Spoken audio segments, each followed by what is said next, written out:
Olá, meu nome é André Delfino, sou trabalhadora da Casa de Frei Anselmo. Peço para vocês para assistir, curtir e se inscrever no canal da Casa de Frei Anselmo, nas páginas das redes sociais, Facebook e Instagram. Vamos começar a nossa palestra com uma oração.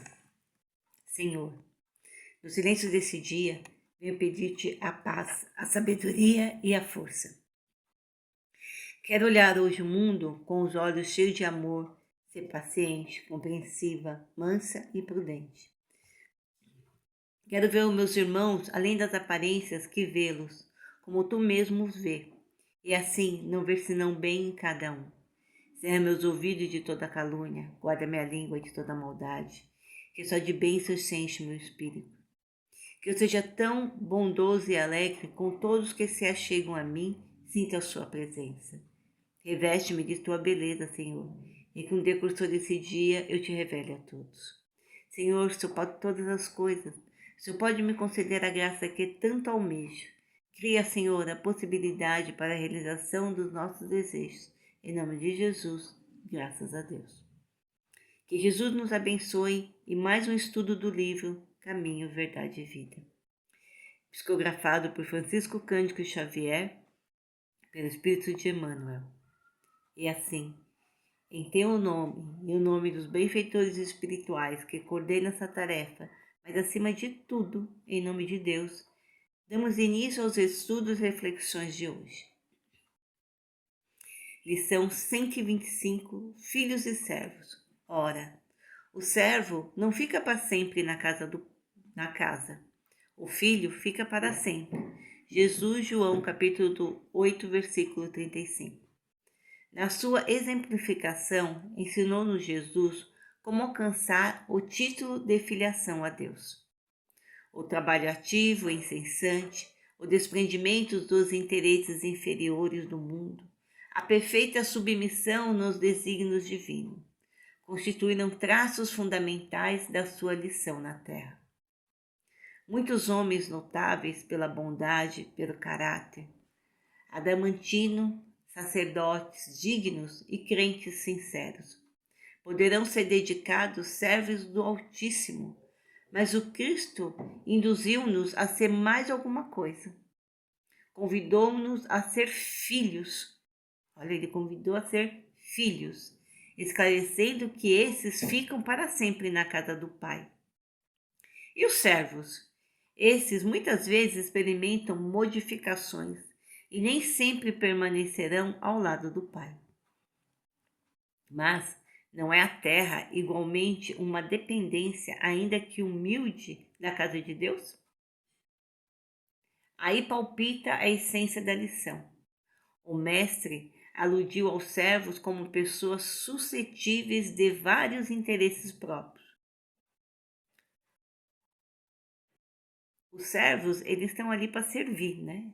Eles estão ali para trabalhar, mas a gente tem que respeitar, fazer o melhor.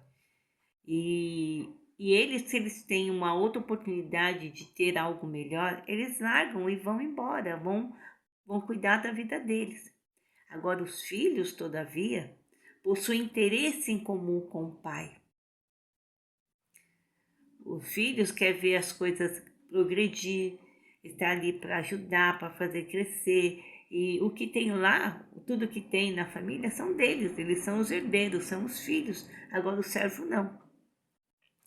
Os primeiros servindo a Deus e a si mesmo, porque quando os servidores aguardam remuneração, podem sofrer ansiedade, aflições, delírios e dores ásperas.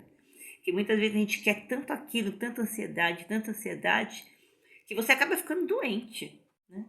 Triste. Mas o tempo de Deus é um e o tempo da terra é outro, né?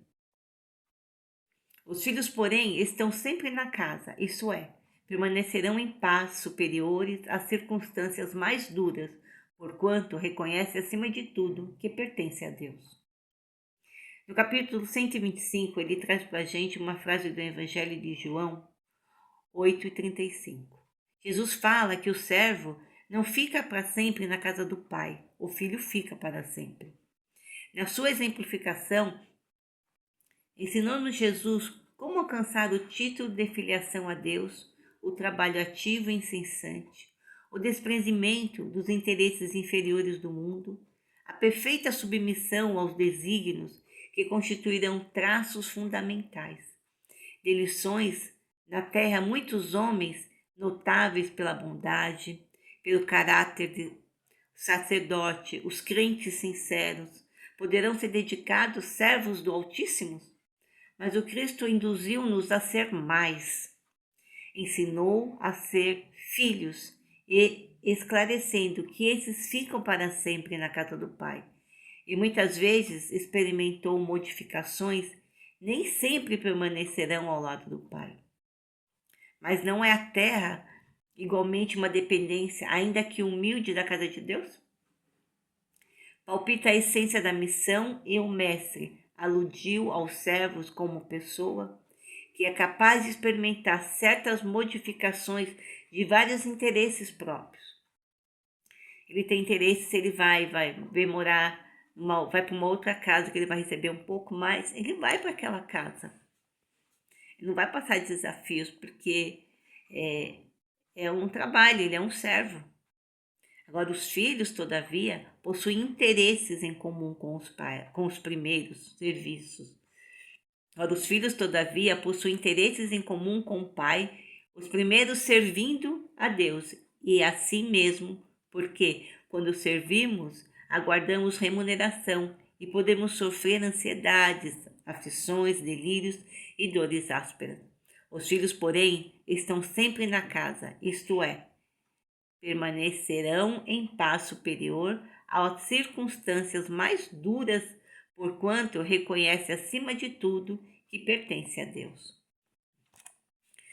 Tocou profundamente porque fez refletir sobre isso e por que buscamos ser um aprendiz de Jesus.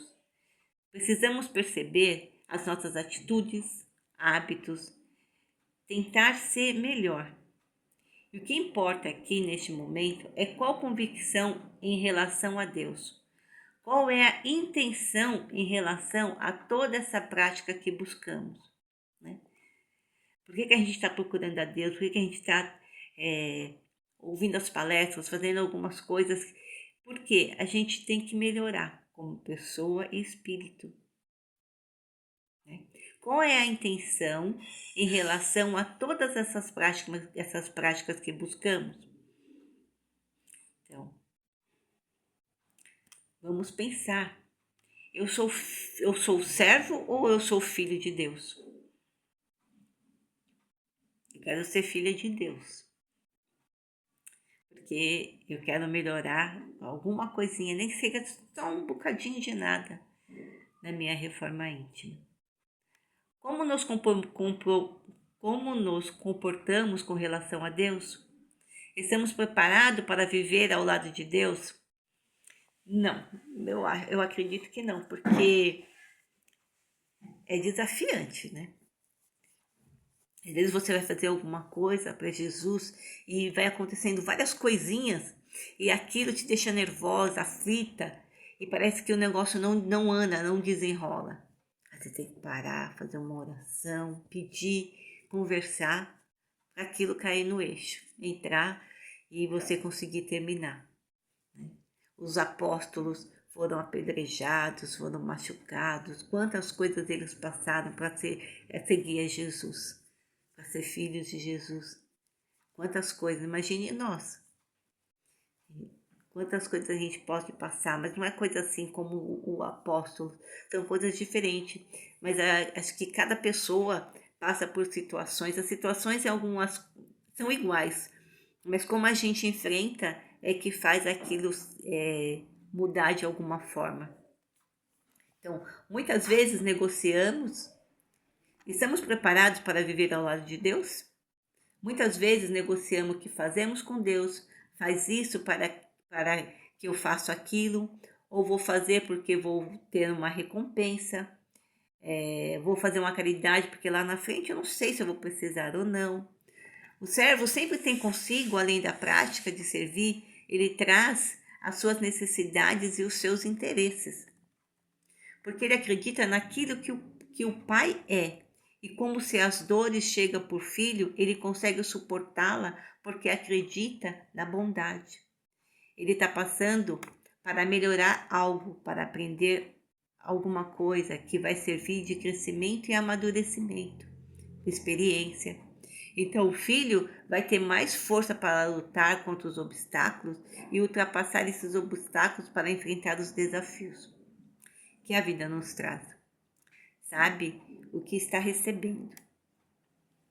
Estamos recebendo esse exercício para o nosso crescimento. Enquanto o servo pode até se revoltar porque ele acha que não merece, que já trabalha demais e já ajuda bastante, muitos servidores de Jesus reclamam porque não receberam aquilo que achava que merecia. E às vezes os servidores mais fiéis de Deus se revoltam quando perde um ente querido, se revolta contra Deus porque tirou a vida daquele amado, né? Mas assim, esquece que aqui a gente tem uma programação que a gente vai viver até quantos anos, que a gente está aqui para aprender, para melhorar como pessoa e espírito, né? Mas é revoltante quando algum ente querido vai embora e que você não está preparado para aquilo, porque eu acredito que se você tem Jesus no coração e aquele ente querido vai embora, você vai sofrer, porque você vai demorar para ver aquela pessoa, mas você vai aceitar de uma forma que, apesar do sofrimento, o seu coração vai estar mais confortável. Porque quando a gente é filha de Jesus, a gente parece que tem um bálsamo dentro da gente, que a gente passa por situações que às vezes você olha e pensa assim, como eu consegui passar por isso? Os amigos espirituais sempre por perto. O filho já teria mais consciência, aceitaria com mais força. Então veja que interessante essa reflexão. Somos servos ou filhos de Deus? Jesus nos ensinou durante toda a sua vida a sua convicção na essência do Pai. O Pai é que proveu, o Pai que dá, o Pai que tira. E essa convicção está em nós. Ah, eu perdi meu dinheiro porque Deus quis. Muitas vezes a gente fica sem dinheiro, que é para aprender alguma coisa, para aprender a não gastar demais, para aprender a ajudar. Ou muitas vezes para a gente aprender que você tem o dinheiro, mas não pode ficar gastando demais aquele dinheiro. Você tem que pensar no dia de amanhã. E muitas vezes a gente gasta mais do que recebe, né? Então às vezes a gente fica sem esse dinheiro. E é desafiante você não ter o dinheiro para pagar suas contas, né? Então fala. Jesus nos ensinou durante toda a sua vida a sua convicção na existência do Pai. O Pai é que proveu, o Pai é que dá, o Pai é que tira. Essas convicções que nós temos. Somos gente e servos e precisamos esperar as nossas necessidades Somos gentes e servos e precisamos esperar as nossas necessidades que foram atendidas. Vamos refletir neste tempo e agradecer ao Pai pela oportunidade do aprendizado. Pai querido, permita que cada desafio para a nossa inteligência não nos envaideçamos, mas sim possamos reconhecer a oportunidade de servir. No contato com os nossos desafetos, que possamos abrir o nosso coração e amar verdadeiramente nos momentos em que sofremos pelas necessidades que a vida nos traz. Que o aprendizado para a conquista das nossas virtudes, que adornarão o nosso espírito imortal. Pai amado, te agradecemos pela proteção. Senhor Deus, Pai dos que choram, dos tristes e dos oprimidos, fortaleza dos vencidos, consolo de toda dor. Embora a miséria amarga do pranto dos nossos erros, deste mundo de desterros, clamamos por vosso amor. Nas aflições do caminho, nas noites mais tormentosas, vossa fonte generosa é o bem que não secará. Sois em tudo a luz eterna, da alegria e da bonança, nossa porta de esperança, que nunca se fechará. quando tudo nos despreza no mundo da iniquidade, quando vem a tempestade sobre as folhas da ilusão. Ó Pai, sois a luz divina, o cântico da certeza, vencendo toda aspereza, vencendo toda aflição. No dia do nosso desencarne, no abandono no tormento, trazemos esquecimento da sombra da dor e do mal. Sintamos a luz da vida, renovada e redimida, da paz ditosa e imortal. Graças a Deus e graças a Jesus. Obrigada.